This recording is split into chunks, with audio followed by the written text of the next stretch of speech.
তারায় তারায় পথের দিশা, কালের পাতায় অমানিশা, অন্ধকারে বিদ্যারূপে আলোর তুমি এক কণা।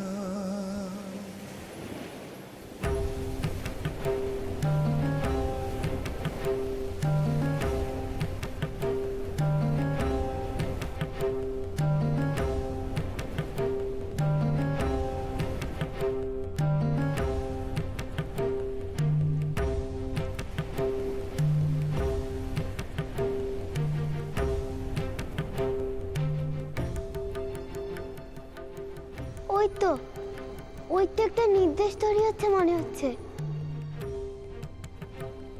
এই তারাটা তো উত্তর প্রান্তের দিকে নির্দেশ করছে মনে হচ্ছে। হ্যাঁ হ্যাঁ, ঠিকই তো। তাহলে তো আমি ঠিক পথেই এগোচ্ছি।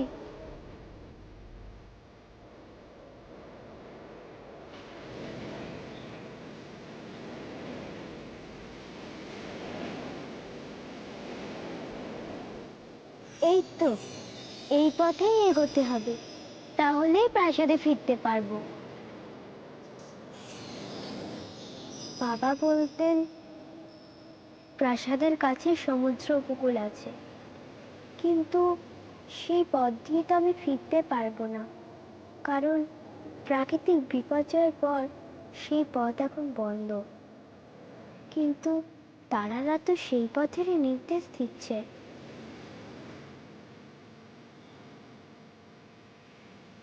ও পথ দিয়ে যাওয়া যাবে না, ও পথ বন্ধ হয়ে গেছে। তোমরা আমাকে জঙ্গলের পথ বলে দাও।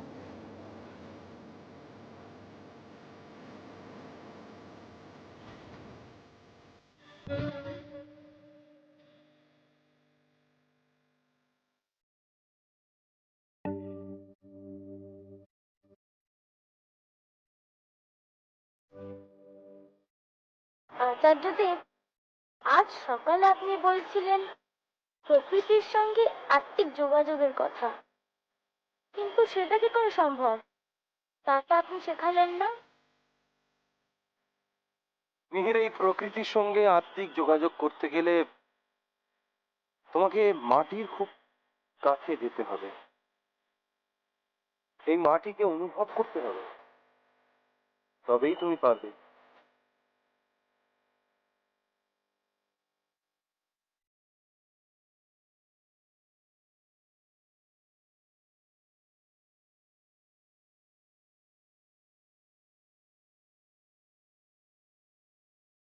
এই আপনি কি করছেন আচার্যদেব? মাটিকে স্পর্শ করে তোমাকে অনুভব করতে হবে মিহির, তবেই তুমি বুঝতে পারবে।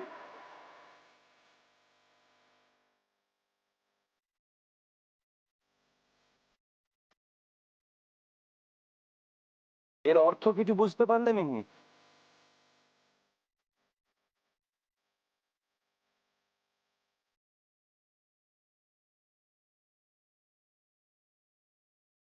তোমাকে বিশ্ব মাতাকে বুঝতে হবে। মাটিতে কান পাতো, এই বিশ্ব মাতার হৃদস্পন্দন শুনতে পাবে। বিশ্বমাতার হৃদস্পন্দন? এই প্রকৃতির শ্বাস প্রশ্বাস, যা আমাদের মধ্যে প্রাণের যোগান দেয়।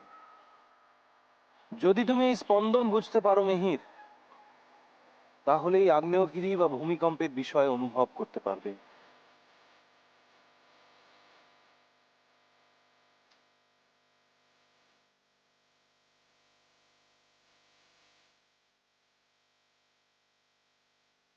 কিছু কি শুনতে পাচ্ছ মিহির? দেখো, এই মাটি এখন উত্তপ্ত হয়ে রয়েছে। আচ্ছা আচার্যদেব, মাটির কি জ্বর হয়েছে? একদম তাই, তুমি ঠিকই বলেছো মিহির। তোমার জ্বর হলে তোমার শরীরও যেমন উত্তপ্ত হয়ে ওঠে, তার মানে তুমি অসুস্থ। ঠিক তেমনই এই বিশ্ব মাতাও আজ সুস্থ নয়।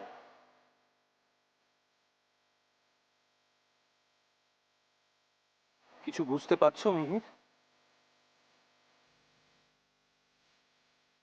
আচার্যদেবকে বললাম বটে, কিন্তু এখনো তো কোনো কিছুই বুঝতে বা অনুভব করতে পারলাম না।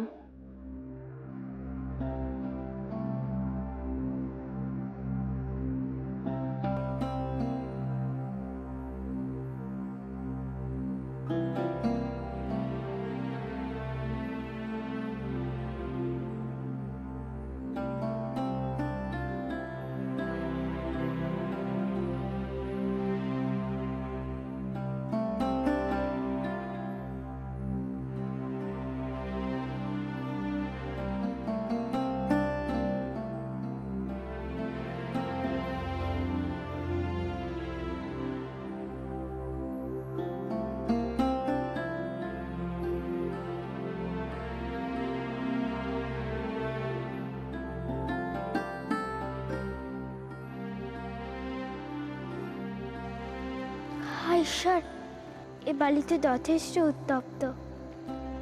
আমি জানি কেন তুমি এত উত্তপ্ত। কারণ তোমার প্রতি অনেক অন্যায় হয়েছে। এর জন্য আমি সত্যিই দুঃখিত। আমি তোমার জন্য কিচ্ছু করতে পারিনি। আমাকে তুমি ক্ষমা করো, ক্ষমা করো।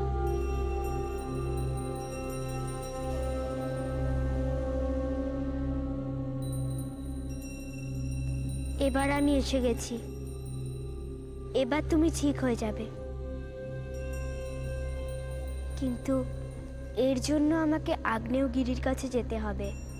পথ দেখাও আমায়, সেখানে আমি কিভাবে পৌঁছতে পারবো? পথ দেখাও, পথ দেখাও আমায়।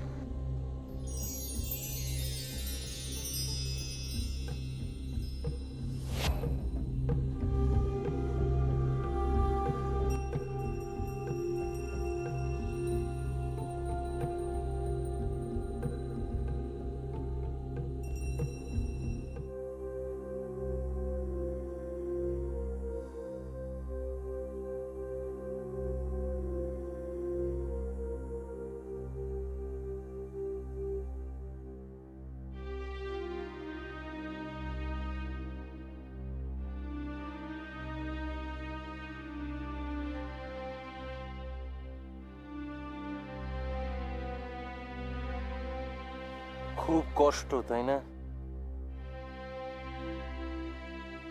আমি জানি এই আগ্নেয়গিরির জন্য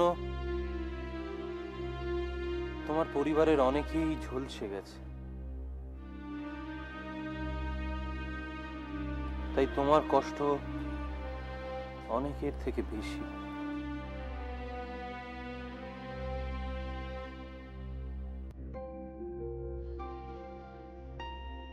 আমি বুঝতে পারছি তোমরা সবাই চাইছো, তোমরা সবাই অধীর আগ্রহে অপেক্ষা করে আছো এই মাটি কবে ঠান্ডা হবে। চিন্তা করো না, সব হয়ে যাবে।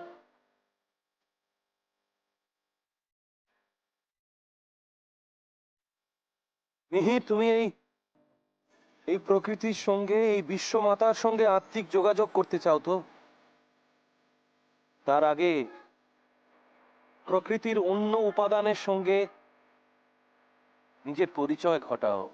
মানে আমি কিভাবে?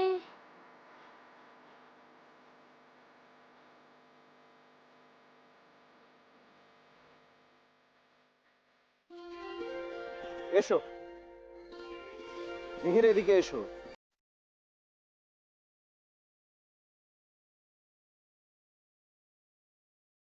এই গাছের পাতার উপর হাত বোলাও সযত্নে। তোমার স্পর্শের মাধ্যমে ওদেরকে বুঝিয়ে দাও ওদের প্রতি তোমার মায়া, মমতা। তাহলেই দেখবে এই প্রকৃতির অনেক গভীর রহস্য তোমার সামনে স্পষ্ট হয়ে উঠছে মিহি।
ও, তাহলে তুমি আমাকে পথ দেখাবে?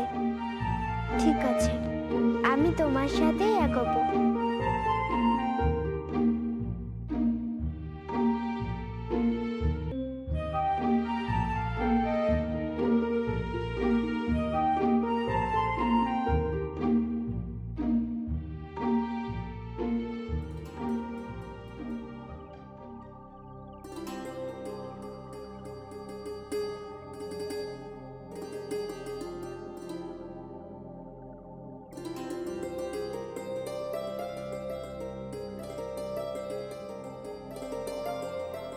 রাজকুমারী, এই ঘরের সব কিছুই তোমায় দেখতে না পেয়ে খুব কষ্ট পাচ্ছে, হয়তো আমিও। ফিরে এসো, ফিরে এসো রাজকুমারী।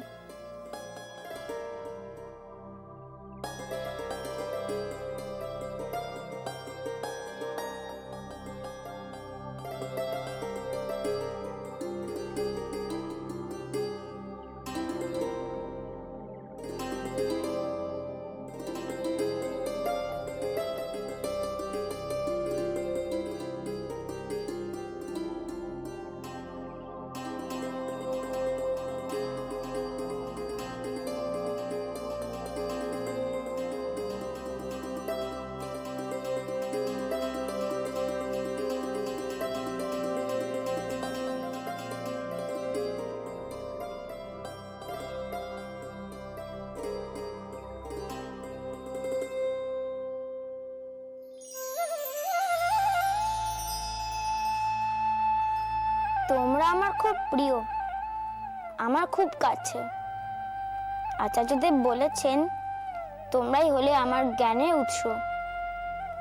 তাই বলছি, যদি এই মুহূর্তে খনা তোমাদের দিকে তাকিয়ে থাকে, ওকে বলে দিও ওর জন্য আমার খুব মন কেমন করে, ওকে দেখতে খুব ইচ্ছে করে। তোমরা ওকে বলো না যত তাড়াতাড়ি হোক ও যেন প্রাসাদে ফিরে আসে। আমার তো আর এক মুহূর্ত ভালো লাগছে না। ওর যদি কোনো সাহায্য দরকার হয় আমাকে জানাও, আমাকে সংকেত দাও, দয়া করে সংকেত দাও।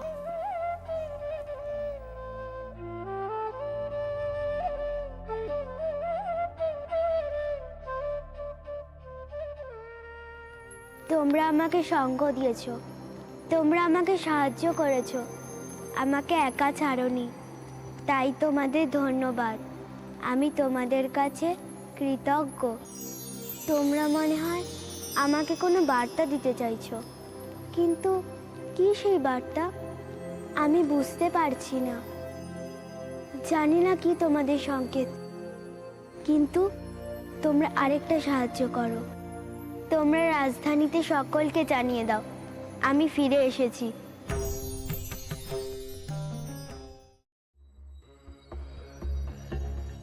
রসিকা, রাজৌদি, আসো।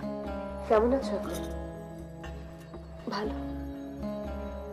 তোমার দেখাশোনা ঠিক মতো হচ্ছে তো? ওষুধ সময় মতো নিচ্ছ?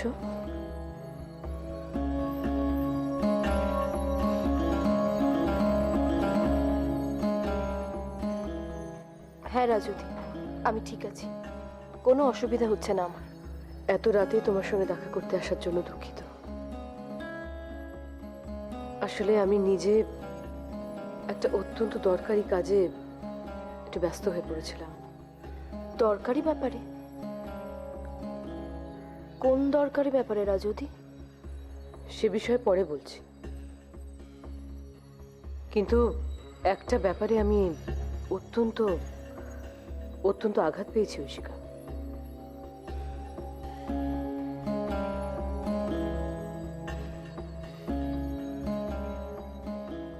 আঘাত পেয়েছেন মানে? আচার্যদেব একটি বিশেষ আরতির ব্যবস্থা করবেন বলে আমি জানতাম। আমার ধারণা ছিল আমাকেও সেখানে আমন্ত্রণ জানানো হবে, কিন্তু কিন্তু কিন্তু কি? না মানে আপনাকে এভাবে বিরক্ত করাটা কি ঠিক হলো? হাজার হোক এটা আপনার বিশ্রামের সময়। না না, বিরক্ত করার কি আছে? আপনার নিশ্চয়ই আমার সঙ্গে দরকার আছে, তাই আপনি এখানে এসেছেন আমার সঙ্গে কথা বলতে। তবু তো কিন্তু কিন্তু লাগে, কারুর শান্তিতে বিশ্রাম করার সময়। গোদাবরী দেবী, এই মুহূর্তে এমন সংকটজনক অবস্থায় কেউ কি শান্তিতে আছে? আপনি চারিদিকে তাকিয়ে দেখেছেন কত অশান্তি, কত দুশ্চিন্তার মধ্যে আছে সকলে। এখানে আমি কেমন করে শান্তিতে থাকবো বলুন? থাকা যায়? না মানে তবু বিশ্রাম তো। কেমন করে বিশ্রাম করব আমি? গোটা সিংহলে কেউ কি শান্তিতে দু চোখের পাতা এক করতে পারছে? আর তাছাড়া আপনি আমার সঙ্গে কথা বলার জন্য এতটা কিন্তু কিন্তু বোধ করছেন কেন? এতটা সংকোচ কেন করছেন বলুন তো? তোমাকে সত্যি কথাটা বলতে আমার কোনো দ্বিধা নেই ঐশিকা, কারণ তুমি তো আমার ভ্রাতৃবধূ। ওই আরতির সময় আমাকে যে ওখানে ডাকা হবে না, এটা কিন্তু আমি ভাবতেও পারিনি। আমি নিজেও তো আরতির সময় সেখানে ছিলাম না রাজুদি। বাহ, তুমি নিজে সেখানে ছিলে না, সেটাই কি আমাকে ওখানে না ডাকার কারণ? এটা ঠিক কিরকম কথা ঐশিকা? মাসুমার নির্দেশ অনুযায়ী ঠিকভাবে খেলাটা খেলতে হবে, যাতে ঐশিকার কাছ থেকে আসল সত্যটা বার করতে পারি।